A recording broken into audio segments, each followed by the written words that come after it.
Good morning my dear student. आज हम कक्षा 12 इको में वीडियो का भाग 2 देखेंगे, पार्ट 2 देखेंगे स्टूडेंट। तो देखिए आज हमें क्या देखना है।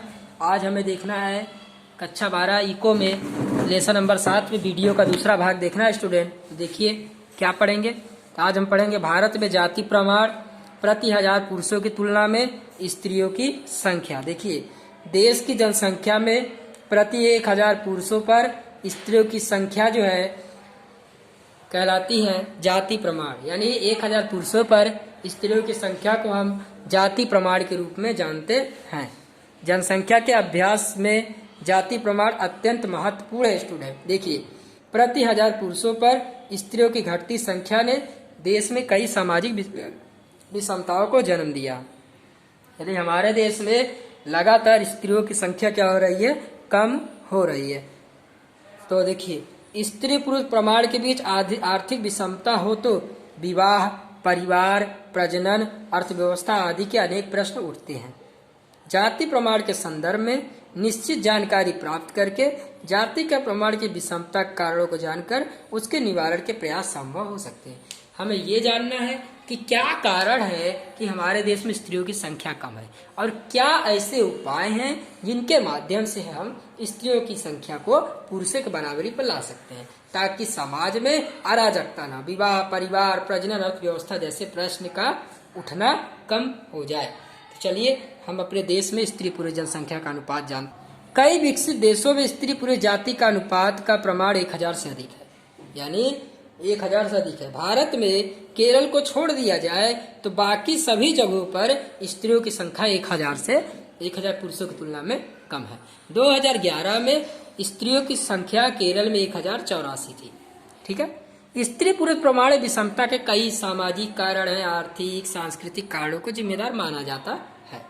भारतीय समाज में प्राचीन समय से स्त्रियों का स्तर नीचा रहा है। लड़कियों को पोषण युक्त आहार, स्वास्थ्य, शिक्षा के क्षेत्र में पर्याप्त ध्यान नहीं दिया गया। ये कारण है। साथ ही दहेज प्रथा के कारण भी लड़कियों की उपेक्षा की गई है। इसके अलावा लड़कियों को कम उम्र में विवाह, अति गर्भावस्था कारण उनकी मृत्यु हो जाती है। इसी कारण लड़कियों में बाल मृत्यु, वयस्क स्त्रियों में मृत्यु दर ऊंचा दिखाई देता है, जिसके कारण भारतीय समाज में कुल जनसंख्या में पुरुषों की अपेक्षा स्त्रियों का प्रमाण कम है। तो पहला प्रमाण क्या था कि सामाजिक कारण थे, वैवाहिक कारण थे, और सामाजिक विचारधाराओं के कारण क्या हुआ, स्त्रियों की संख्या लगातार कम हो रही है। देखिए 1901 में 972 स्त्रियां थी, गुजरात में 954, 1950 गुजरात 945, 1961 941 गुजरात 940, 1991 में 927, यहाँ पर 936, 2001 में 933, यहाँ पर 921, फिर यहाँ पे 940, यहाँ 918, यानी गुजरात में लगातार कम हो रहा है। तो इससे हमें क्या पता चल रहा है कि कई ऐसे स्टेट हैं जैसे गुजरात के बारे में आप जानते हैं कि समृद्ध स्टेट है, फिर भी लड़कियों की संख्या कम है। इसके अलावा पंजाब, हरियाणा भी समृद्ध है, फिर भी लड़कियों की समस्या है, यहाँ पर लड़कियाँ कम है। इसका कारण ये है कि यहाँ पर जो सामाजिक मनोवृत्ति है लोगों की, वो काफी पिछड़ी हुई है। इस पिछड़ी हुई सामाजिक मनोवृत्ति के कारण लड़कियों की संख्या दिन प्रतिदिन इन स्टेटों में घटती जा रही है। हमारा अगला टॉपिक है भारत में ग्रामीण एवं शहरी जनसंख्या। भारत की कुल जनसंख्या में कितने लोग ग्रामीण विस्तार में हैं, कितने लोग शहरी विस्तार में हैं, इसकी जानकारी ग्रामीण और शहरी जनसंख्या के प्रमाण में जाना जाता है। ग्रामीण एवं शहरी जनसंख्या का प्रमाण रोजगार, शिक्षा, आरोग्य, स्वास्थ्य, सामाजिक जीवन स्तर, जीवन गुणवत्ता, आर्थिक मुआवजा, व्यवसाय इत्यादि परिबलों पर निर्भर करता है। देखिए स्टूडेंट, यह आंकड़ा दिया हुआ है, ग्रामीण क्षेत्रों में कितनी आबादी थी, शहरी क्षेत्रों में कितनी थी, कुल कितनी थी। फिर देखिए यहाँ पर आप देख सकते हैं यहाँ कितनी आबादी है, यहाँ कितनी है और यहाँ पर कितनी है। 1981 में देखिए 52.4 है। देखिए शहरों में निरंतर आबादी बढ़ती जा रही है। शहरों में आबादी बढ़ने के कारण है, शहरों में ऊंचा जीवन स्तर है, अच्छी स्वास्थ्य सुविधाएं हैं, पेयजल का अभाव नहीं है, रोजगार की सुविधा है। इन सभी कारणों से लोग ग्रामीण क्षेत्रों को छोड़कर शहरों की तरफ आ रहे हैं। इसलिए शहरों की संख्या क्या हो रही है, लगातार क्या हो रही है, बढ़ती चली जा रही है। जनसंख्या वृद्धि के कारण जानेंगे। जनसंख्या वृद्धि को असर करने 2 परिबल हैं। पहला है जन्म दर, दूसरा है मृत्यु दर। जन्म दर और मृत्यु दर में अंतर हो तो जनसंख्या वृद्धि कारण होता है, यानी कि अगर मृत्यु दर में कमी आ जाए और जन्म दर में वृद्धि हो जाए तो लगातार क्या होगा, जनसंख्या क्या होगी, बढ़ेगी। और दूसरी चीज जन्म दर अधिक हो और मृत्यु दर नीचा हो तो भी जनसंख्या क्या होगी, बढ़ेगी। जन्म दर क्या होता है स्टूडेंट, प्रतिवर्ष 1000 की जनसंख्या पर, प्रतिवर्ष 1000 की जनसंख्या पर जन्म लेने वाले बालकों की संख्या को जन्म दर कहा जाता है। स्टूडेंट अगर आपसे कोई जन्म दर की परिभाषा पूछे तो आप कहेंगे कि सर देखिए जन्म दर में 1000 लोगों की तुलना में जो बालक जन्म लेते हैं एक साल के अंदर, उसी को हम कहते हैं जन्म दर। जन्म दर बराबर वर्ष दौरान बालकों की संख्या जो जन्म ले रहे हैं बटे कुल जनसंख्या गुणे 1000।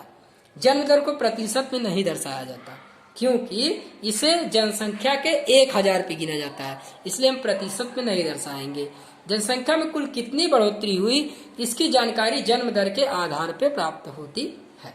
देखिए वर्ष 1951 में 1000 लोगों पे 39 लोग जन्म लिए, 2011 में 21, यानी जन्म दर में धीरे धीरे कमी आ रही है। ठीक है, 1951 में जन्म दर 39.9 था जो 2011 में घटकर 21.8 हो गया। अंतर कितने का, 18.1, जो मन दर काफी को दर्शाता है, जिसके कारण में शिक्षा का नीचा स्तर, पुत्र प्राप्ति की तीव्र इच्छा, आय की नीची सपाटी इत्यादि को गिना जा सकता है स्टूडेंट। तो चलिए ये तो था जन्म दर।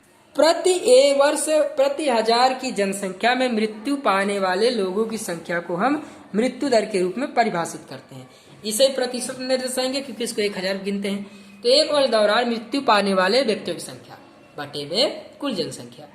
जनसंख्या में कुल कितनी कमी होती है इसका ख्याल मृत्यु दर के आधार पर होता है। देखिए 1951 मृत्यु दर 27 थी जो घटकर 7.1 हो गई है।